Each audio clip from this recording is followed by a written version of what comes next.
Hey, Chris Manning here, Locked On Cavs podcast. That's my co-host, Evan Demerol. We're your daily Cleveland Cavaliers podcast, coming to you after the Cavs lose to the Memphis Grizzlies 132 to 121 on opening night of the NBA season. Hit the mic. He There didn't it even is. take him a minute. So we'll dive into all of that, give out awards, talk about Evan Mobley's debut, talk about the starting lineup that included Lauri Markkanen and did not include Isaac Okoro, something a little bit of a surprise if we look back on towards the beginning of the preseason. But I want to thank you for making Locked On Cavs your first to listen every day. Remember, we are free and available on every podcast platform out there and YouTube. I also want to tell you that this episode of Locked On Cavs is brought to you by McDonald's. Proudly serving communities since 1965. McDonald's has always been more than a place to get tasty, affordable food. It's an unofficial community center. A big thank you to our friends at McDonald's for always being there. I'm loving it. Wow, what an iconic phrase.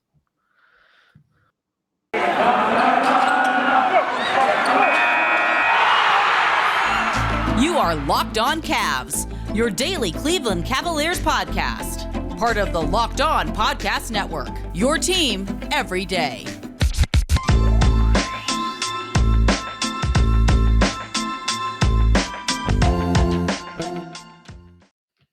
Okay, Evan, let's get into awards. Again, the Cavs. Oh, no. Wait a second.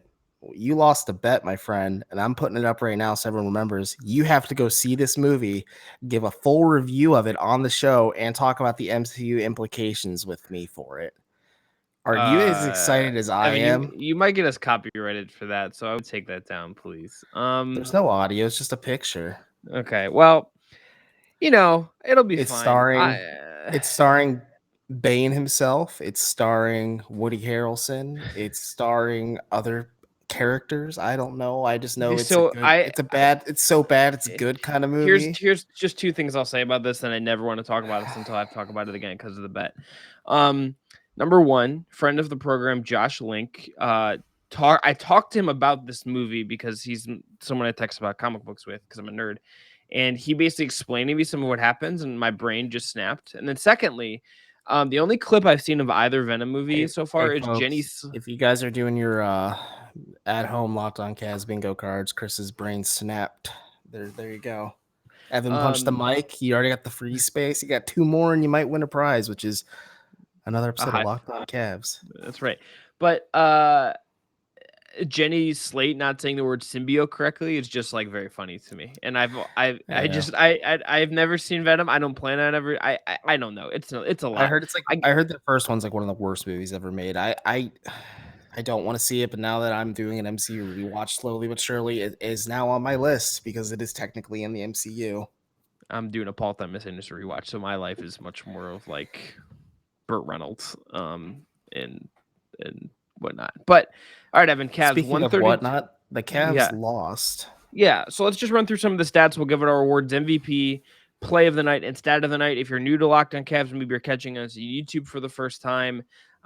This is something we do here on the show. We kind of use our observations, our notes from the game, and give out those awards. Just a couple notes about the stats from this one. Jared Allen, 25-4, and with 3 steals and 3 blocks for him. Lauri Markkanen had 10 points and 9 rebounds. Mobley, second player in NBA history to have a certain number of points, certain rebounds, assists, steals, and blocks. I'm not going to explain this. It's just like a very subjective, but had a really nice night. 17, 9, 6, 1 steal, 1 block. Colin Sexton had 17 points, and Darius Garland had 13 points and 12 rebounds. Cedi Osman had 15 off the bench. Rubio had 12 and 10 off the bench. Isaac Okoro had 8 points, 3 rebounds, 1 assist, and a block off the bench. I thought played some very good defense as well. The Cavs go 10 deep in this one. Kevin Love just kind of existed. 4 points in 17 minutes for him. Big scare of the night was probably Darius Garland. Because you're being a silly goose right now. They went 9 deep. I can't count. Play Lamar Stevens, my guy. Okay. But I think the scare of the night was Garland rolling his ankle. Yeah. That was the big scare. I held my breath, but then he played in the second quarter, and I felt okay. This is honestly a fun game. A lot of what my overall thought process for this Cavs team kind of reared its head at the end there. Like JB pointed out, the Cavs overall only had 10 turnovers in this game, but some really key turnovers just started happening towards the end, and the Cavs just kind of fell apart at the seams with that youth and inexperience that they possess. I mean, they had 4 of the 5 starters on the floor that average an age of under 21.5, and then Ricky Rubio to be the guy who's the calming presence. There's only so much Ricky Rubio can do there in that scenario. So I just think the youth and inexperience came to bite the Cavs in the butt. But as Ty Lue once said, it's not about wins and losses, it's about wins and lessons. And I think this is a valuable lesson for the young Cavaliers. Yeah, I mean, I think this was like a winnable game. You know what I mean? Yeah, I do. Like, I think this is a game that if they're a little I tighter, thought it was over at halftime. I'm thinking, okay, the Cavs are outscored 41-29 in the second quarter. They came out looking really sharp to start the third. Markin hit a 3, Colin Sexton hit a 3. Those were my plays of the nights. Just those two together. Those are momentum shifters for me. But I have a better play later on that I just want to share. But it's just, the Cavs hung tough, and this is a pretty good Grizzlies squad, so I don't have too many complaints. Yeah, I think some of the runs they give up just kind of bit them in the butt a little bit at the end there. The rebounding issue was something we'll have to, I think, talk about maybe more when we talk about what's upcoming this weekend when we record sometime on Thursday. Like there's stuff there to sort of look at and wonder, like, okay, like, some of it went a little bit wrong. I guess because we're just running long on this first segment thanks to Venom. Let's talk about Evan Mobley now when we'll do awards in the second segment. So Evan Mobley again, 17, 9, 6, and 1. I just want to give time for the awards to breathe. I thought he was awesome. I got to say, the thing that stood out to me the most was just him eating up space on defense, particularly when he'd play a little bit of drop coverage, kind of get up near the ball handler and cut them off. He did a really good job against John Moran on that. He's awesome. He was a two-way impact player in this game. I don't think you could have really asked for much more from him in his first ever NBA game. What's even more impressive with Mobley is the defense he played without fouling. He only had 2 fouls in this game, and he struggled with some foul issues in the preseason, but there's not much stock you can take in preseason because, let's be honest, Lauri Markkanen was a guns blazing in the preseason, and he just completely fell off a cliff. But we'll talk more about that a little bit later. But no, Mobley is really impressive. I've always been high on him. If you're a regular listener, folks know I'm really high on Evan Mobley. But what impressed me the most was the playmaking and the passing. Just some of the facilitating he did out of the elbow, some of just the smart playmaking he did in general. Just Jared Allen did point out that the Cavs are kind of playing maybe one step ahead at all times right now on offense. But Mobley looked, there's times he looks like he was a 19, 20-year-old. I know you tweeted, or Mort tweeted from the Fear the Sword account. He's 19, but he's 20 years old. So he's young. He's skinny. Yeah, Mort did that. That was not me. He's fun. I think he's fun and he's intriguing. I'm excited to see what the next steps are. There's going to be nights where it's frustrating for him, or he's not going to have such a spectacular night like this one. So this is a feather put in the cap to say Evan Mobley's pretty freaking good, and there's a lot to be excited about going forward with him. But the playmaking is what really did it for me. And I jokingly tweeted Evan Mobley triple double watch, but the fact that he had 17 points, 9 rebounds, 6 assists, 1 steal, and 1 block in his NBA debut, that's pretty damn impressive. Full stop. Mm-hmm. Yeah, one of the plays I want to just highlight, second half, he closes out on a shooter in the corner. He got there in 2 steps. I think it was Jaren Jackson Jr. and just ate up the shot. This is a guy that's just going to move around the floor, glide around it, make some really big impact plays in that end. It's going to be really interesting to see how he handles it. Darius Garland said post-game that this isn't something he's obviously going to do every night. He's going to have ups and downs. He's going to have the wins and lessons that we've kind of touched on. But this is just a really good baseline. And I understand there's some people out there that really wanted Jalen Green, that really wanted Jalen Suggs, that we're hoping they would be a Kate Cunningham.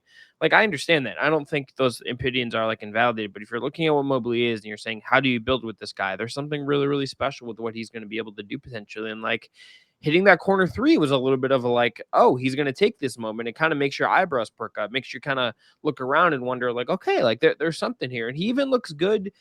He's comfortable, it looks like, taking those little shots from the elbow. It's kind of a Jared Allen thing as well when Allen shoots from the free throw line. But if Mobley gets space at the elbow, he takes that pull up, and he was 1 of 2 or 1 of 3 on them. I think he didn't knock them down. It's not a dead eye shot for him, but he looks comfortable. And this was just a really good start. The rebounding stuff will have to come. Him and Allen, I think, will have to work some of that out a little bit in terms of how they're both going to crash the glass. And Memphis did a great job of having their wings and guards come in and crash the glass against the Cavs bigs. But there's something to really work with there with Evan Mobley. fascinating performance, and I'd be a little tempted to throw some scratch on. And if a rookie of the year, if I was feeling a little feisty, and if I, did that betting thing. But Evan, we got to take a break, and we got to tell everyone about our friends at McDonald's. That is right. This episode of Locked On Cavs is brought to you by McDonald's, which has been proudly serving community since 1965. McDonald's has always been more than just a place to get tasty, affordable food. It's a place where friends and family can come to reconnect. It's a place where classmates can meet up for a study group, knowing they'll have dependable Wi-Fi and endless supplies of French fries and McFlurries. Win or lose, it's a place where teammates, competitors, the home team, or the away team can come to recharge. As you guys may know, Team USA ate in McDonald's at a gas station once, so that's pretty neat. It's the place you always look forward to stopping at on a long trip to rest your legs and refuel. So if you're hungry, and you know what, I had to check my local McDonald's is open. We're recording this at 11:30 at night, but I have to go. Might have to make a late night snack run soon. Head to your local McDonald's and refill and reconnect. Did somebody say Locked On Cavs watch party? Ba. I'm loving it. Chris is buying everyone a Big Mac if you show up. Maybe. Chris, what's your perfect McDonald's order? I'm a breakfast guy. Oh, me too. When they brought back the 24-hour breakfast when we were still in college and I lived by a McDonald's at Akron, it was dangerous because I had a worse sleep schedule than I do now. And I was up till 3-4 in the morning. I'm like, you know what? 2 McGriddles, 3 hash browns, and a large Diet Coke. That sounds pretty appetizing. Slam that, get up, and then get going for the day, and then stop at McDonald's again. Like, when I saw that they're a sponsor, I smiled like more than I did at Evan Mobley's debut. Like, I love me some McDonald's, Macca as they call it in Australia. Yeah. Okay. I'm really jealous of Josh Lloyd. I hope he talks about his experiences at Macca. Yeah, it's fair. All right, Evan, let's talk into about awards. Game MVP. Who is that for you? Ooh, see, this is I'm gonna go with Evan Mobley. I mean, I'm not even gonna try and stall. Like, Evan Mobley is just phenomenal in this game. Like, Jared Allen's a good pick, Darius Garland's a good pick, Ricky Rubio's a good pick. Like, there's a lot of individual performers on this Cavs team that played really well, but Evan Mobley just really popped for me. Like, he struggled in the first half. We had a listener reach out to me and say, like, are you concerned about it at all? I said, well, I'm going to take the Dave DeFore stance and not bake my takes too much, but there's some things I've seen where, like, yeah, he's young, he's skinny, like, he's getting bodied sometimes by Steven Adams and Jaren Jackson Jr., who just has experience instead of weight on Mobley more than anything. But there's a lot of stuff that popped too that makes me excited and encourages me. And statistically speaking, like, he's just one of the best players for the Cavs on the floor tonight. And it's a good momentum builder for things to come. Who's your MVP pick? Ooh, okay. So I think Mobley's a great pick. I think you can make an argument for a lot of guys. Like, I think, you can make an argument for Sexton if you wanted to. I think you can make an argument for Allen if you wanted to. Although, like, the rebounding part of it all makes me a little like, I don't know about that, considering, like, he only had the 4 rebounds. I think during media, Jarrett said that he was trying to encourage Mobley to rebound more so he could get that. Say what you want. Like, there's some issue with rebounding if you're 7 foot center, only getting a couple. Just flat out an issue for me. I kind of want to say Darius Garland, even though rough first half took I want to say he was 1 of 6 from 3. Didn't hit, he hit two in the second half, so I don't think he hit. Those were his first threes. I think made a couple decisions late down the stretch that were a little shaky. Like, I think that 3 that he missed and then turned into a long D'Anthony Melton bucket on the other end was like a little bit of a rush shot early in the shot clock. But he was, absolutely driving a lot of the success late in the second half. Looked really poised, looked really in control of the game. They obviously survived the ankle injury, which is just a little added bonus here. I think I'm going to go Garland, but I don't feel like that is a foolproof answer. I think there's I think Mobley's a great answer. I think Allen's an answer. I think there's a case for Sexton. I think there's a case for Isaac Okoro because I'm me. So, like, yeah, I mean, we'll talk about him a little bit in the third segment, so I'll kind of save some of those takes for that. But I tend to think it's Garland. I just think he had even though he did not have like the best game he could, and John Morant straight up was the best player on the floor in this game. John Morant was absolutely incredible for Memphis. Yeah, really hurting my argument with Sean Woodley in this one, Ja. he still did stuff that was really interesting and really exciting, and like him taking those step back threes and looking for them is a really good sign. If anyone hasn't already, go check out the key stats episode I did yesterday. I talked about Darius and 3-point volume, and it's a key part of this year. Okay, Evan, play of the night. What is your play of the night?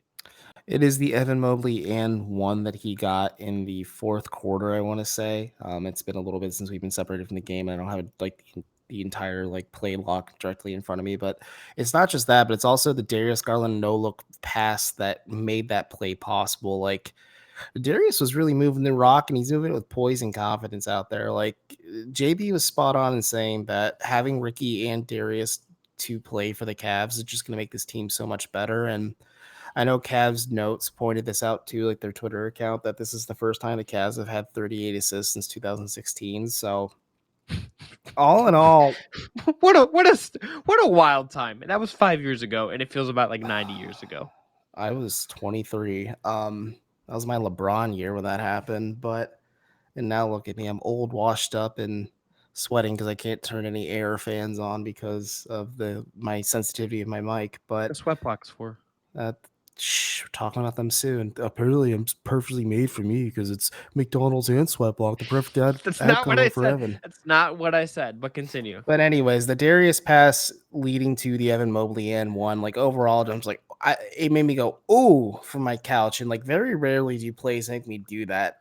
Like I'm just like, oh, that was a spicy play. Usually it's other teams doing that to the Cavs. So I'm just like, damn, that was really impressive. But we'll talk about that in the third segment because I have some Desmond Bane feelings because the fire definitely rose on the Cavs defense. What was your play of the night? 7:44 left in the fourth quarter. Cavs are kind of making their last kind of comeback before this game becomes a 1-point game with under 3 minutes to go after that nice Colin pull-up three.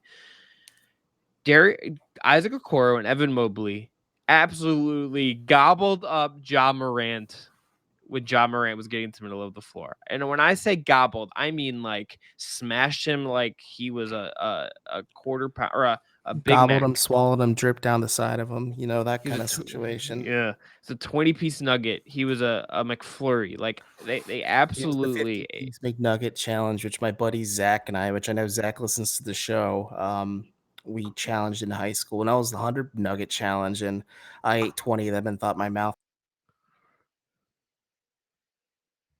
God bless you, McDonald's. Continue. Yeah. So they absolutely just ate him up, locked him down, forced him to miss. The Cavs are able to break out on the other end. Like that to me is like the potential of having Mobley, having him paired with a really good wing defender in Okoro. Just a ton of fun to see them do their thing in that moment against a guy again who played really well. Yeah, but the Cavs did have some success against. Like the Cavs did have some success defending Ja at times. Yeah, they did. And you make a good point there. I am really excited about the defensive potential between Okoro, Mobley, and Allen too. Like good luck. Like if all three of those players hit their apex at the right time, like defensively, that Cavs team is going to be really freaking scary. Like in terms of perimeter defense, if they get another plus perimeter defender to maybe help Okoro out a little bit, like the Cavs are going to be so stalwart that maybe I don't really care. I mean, I'll care about how ugly the offense is, like because I have to watch this team on a night-to-night basis. But if they're holding teams and grinding them to dust, like I don't know, there's something. Like I shared a while ago, that grit and grind Grizzlies team really helped me appreciate defensive basketball. And like Chris and I were talking about Isaac Okoro last year, if you're a regular listener, watching a Cavs player actively give a fuck about playing defense is a very refreshing thing for me. It makes me endear to him even more. But Chris, Yeah. what is your stat of the night? I think for me, it's the rebounding disadvantage. It's the obvious one. It's the simple one. I just think when you like had an 18 rebound disadvantage, and Memphis did a really good job of taking those rebounds and just pushing on the break, increasing the tempo, going off of live rebounds, and making an impact in those moments. I think that just had a real impact on the game. And I think if you're going to play big, if you're going to say, okay, we're going to play Lauri Markkanen, Evan Mobley, and Jared Allen together, we're going to play Kevin Love close to 20 minutes. We're going to play a lot of bigs, right? And if you can't rebound when you always have you never really play small, you have two bigs on the floor all the time. That's a problem to me. You have to be able to control the defensive glass better than they did. I want to see how that looks. Friday's a good case for this. I mean, I think we'll talk about it when we preview the Charlotte game, but like Charlotte has like no front court. Like the Cavs, if the Cavs lose the rebounding in that matter game, if LaMelo Ball absolutely annihilates Larry Markkinen. You mean neon Vincent Adult Man? I don't know if you saw his fit, but he looks just like a Vincent Adult Man, but like neon. But like I just want to say again, Justin Rowan of the Chase Down told me so many times that LaMelo Ball was going to be bad, and I was firmly will die on that hill that he was going to be good. All right, and now we'll see Justin this weekend. You can gas him up then. He gets enough free ads from us. He should pay us just as much as McDonald's does, if we're being honest here. But to me, that's it. It's the rebounding advantage. Let's see if it carries over. A Friday is a really good test case for like if this Cavs team can rebound better against a team that has like not a lot of bigs, then I'll feel a little bit better about this. That's fair. My stat of the night pick is a little more positive. The Cavs had, just double checking one last time, they had 6 players score in double digits. Like we talked about this in the MVP race. Like you can make the case for a lot of players. You have Jetty Osman, Ricky Rubio, Colin Sexton, Darius Garland, Jared Allen, Larry Markkinen squeaking in with 10 points, and then Evan Mobley 17 to wrap up things. Like Isaac Okoro was close with 8. Kevin Love, had a solid 17 minutes, I'd say 4 points, 4 assists, 3 rebounds, like not terrible out there. But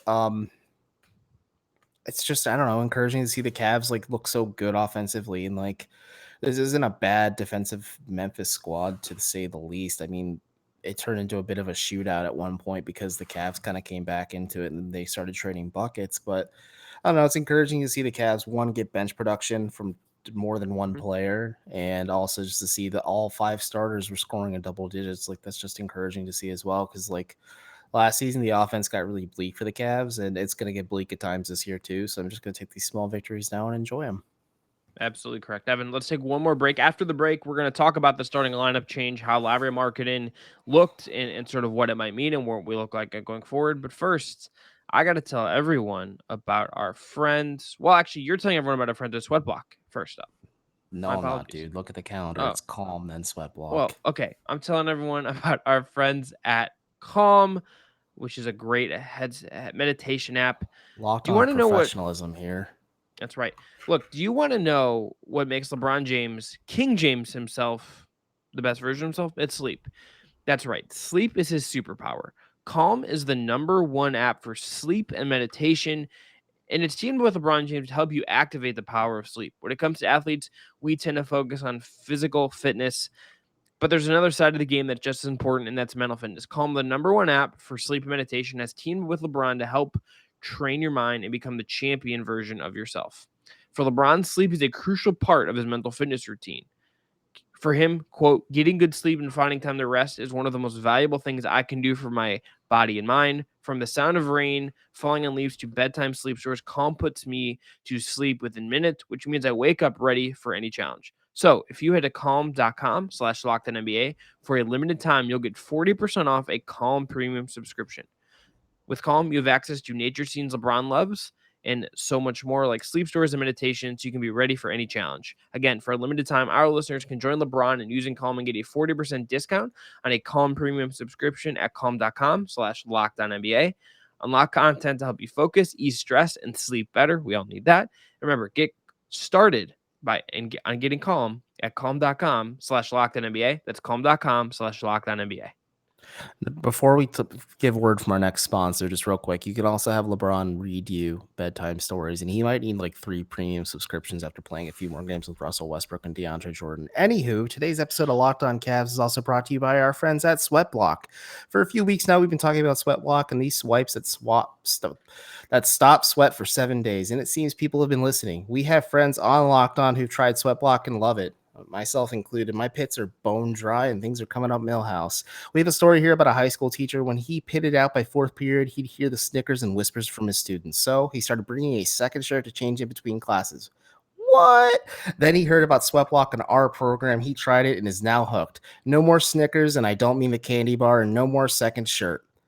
Another success story here is about an avid soccer player who heard us talking about SweatBlock and thought it was too good to be true, but is always the wettest guy after practicing games, like soaking wet. So he thought that he'd give SweatBlock a shot. He tried it on in his pits, and the next practice his pits were dry while everything else was wet. Guess he should try it out on his other parts too. He says he didn't have to reapply for 9 days. Now he's a true believer and the number one goal scorer for the Tottenham Hotspurs. There you go. Locked on listeners loving SweatBlock. Stop excessive sweat for up to 7 days per use. Doctor created, doctor recommended. Dry shirt guarantee. If SweatBlock does not keep you dry, you will get your money back. Not just for armpits, chest, back, feet, hands. Use it anywhere, and I mean anywhere. That sweats. If you or someone you care about is dealing with excessive sweat, you have to check out SweatBlock. Get it today for 20% off at sweatblock.com with promo code LOCKEDON or at Amazon or CVS. Stores that everyone knows. All right, Evan, last segment. Let's talk about the starting lineup change. Obviously, Lauri Markkanen starts at small forward for the Cleveland Cavaliers. I'm giving you a sense to cool off, okay? Here we go. Bad. I need the SweatBlock to cool off, man. Hold on. Let me just apply some real quick from the pit. Anyway, the Cavs start cool. Lauri Markkanen. They go big. They go with this 3 big lineup. I hated Isaac it. Okoro comes off the bench. Okay, so you take this over. Tell me what you thought about it, because you sort of already know from me texting you throughout the game and us talking about what we're going to talk about on the show that I'm just like, there's so many reasons why I think that this doesn't really make sense. I was against it when I heard it. I can understand how you get there. I personally wouldn't go this route, but I'm obviously not an NBA coach, blah, blah, blah.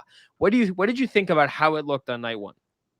I'm firmly of the mentality it's only weird if it doesn't work. I'm willing to try something once, maybe give it a second time, but fool me once, shame on you. Fool me twice, can't get fooled again. Watching Ja Morant and more specifically Desmond Bane just beat up Lauri Markkanen on defense and literally seek him out when they're on Memphis was on offense was so goddamn frustrating to watch. And then I'm just thinking to myself, last season Isaac Okoro, I'm thinking about McDonald's still. Isaac Okoro drew the defensive assignment. Isaac definitely only eats like the egg on the egg McMuffin because he's so jacked. No, man, he needs those carbs because he burns so many calories. Duh. Okay. He eats like 3 McGriddles. A true king knows. But Isaac Okoro drew like the defensive assignment of the team's best player on a night-to-night basis. I don't want to say he would have completely prevented Ja and Desmond Bane. I mean, like, Desmond Bane had 22 points. He was really freaking good for the Grizzlies tonight. And, like, he is as good as advertised. Like, I know why Draft Twitter was so high on him. Like, I get it. But I think Isaac Okoro would have maybe halted some of their first half momentum, and maybe the Cavs would have had more of a puncher's chance in the end to close things out too. If they had that meltdown they did, maybe it wouldn't have been as severe. Maybe the Cavs would not have lost by 11 points. Maybe it would have been a little bit of closer and more narrow margin of defeat, or they could have won. I'm willing to give this another shot. It's a little bit, like you said, Memphis was making a concerted effort to crash the glass as well. I think their size and just kind of beating up on Evan Mobley and Lauri Markkanen, and to an extent, Jared Allen. Jared Allen was getting worked on at points tonight too by Steven Adams and Jaren Jackson Jr., but I was frustrated at points because Lauri Markkanen feels largely ineffective unless he's spotting it for 3, and he was not hitting any threes in the first half. He was just there. He is just not useful on offense if he's not shooting. There was times in this game where he slashes in the middle of the floor and he like can't body up a smaller guard. I understand Desmond Bane is strong and whatever. When Austin Carr, he's 7 feet tall. You have to do it. People over. I about threw my remote at the TV. I'm like, no, he can't. Because I was thinking of you, Chris, because I was thinking of Chris Berman when he brought the ball up and he's stumbling and bumbling. And I heard a couple whoops. And when he was like falling over, I'm just like, right, that's right.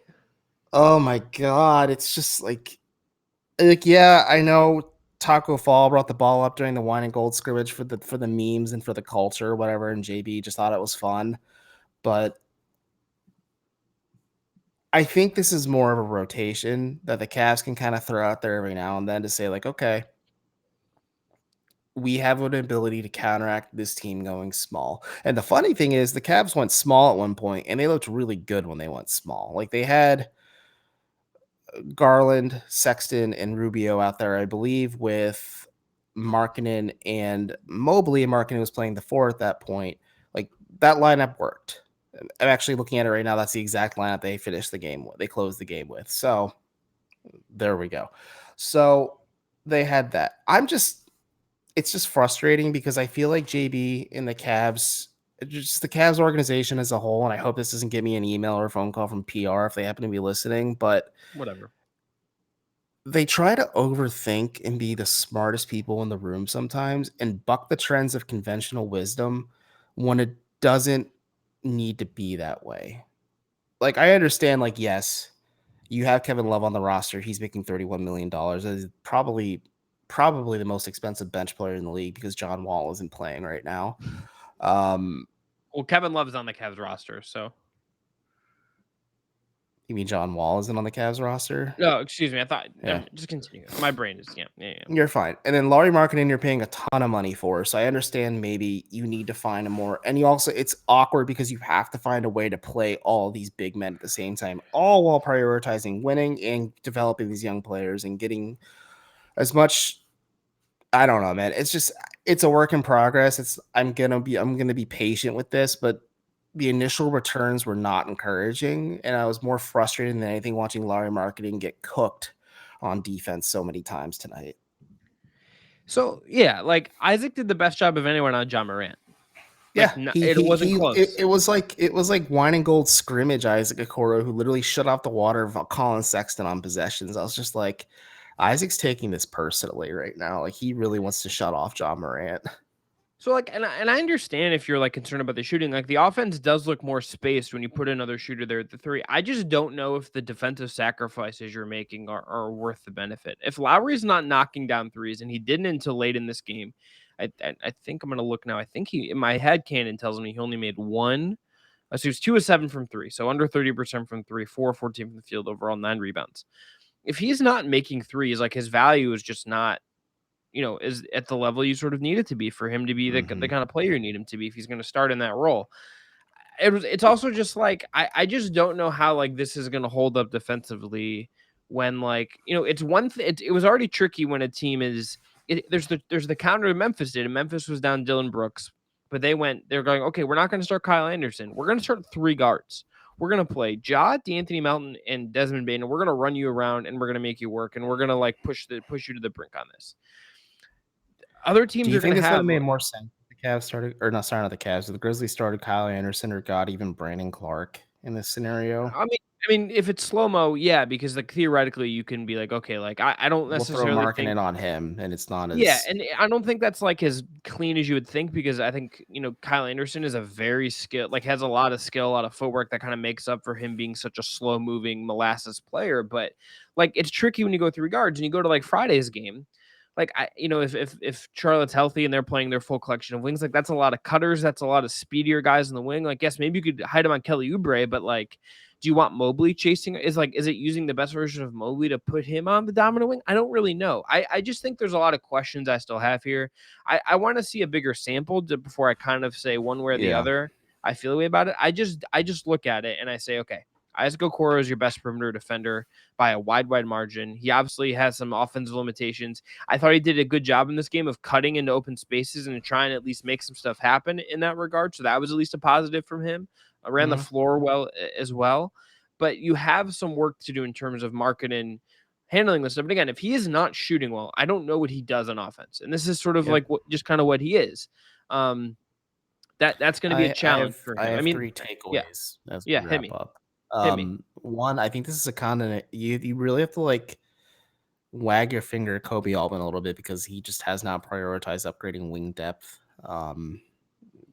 It's baffling. It baffles the mind still. I know Isaac Okoro is the team's best wing defender, and, like, Jetty Osman looked good tonight, but we didn't even talk about Jetty, but, like, Jetty, if the Jetty Osman that existed for, like, for most of this game, let's say, exists, that's a rotation player. That's a good NBA player. He was awesome in this game. It's the best I've seen him play since, like, probably 2 years ago. I hope he just doesn't crater in 2 games. Like the defense was still, like, a little, like, his body's leaning all over the place and stuff. But, like, the offensive rebound he had at the end of the third quarter, I think, where he muscled through 3 guys and got the N1, was just like, that's an effort play. That is just like, I'm buying into this. I'm getting into the muck effort play. That freaking rocks from Jetty Osman.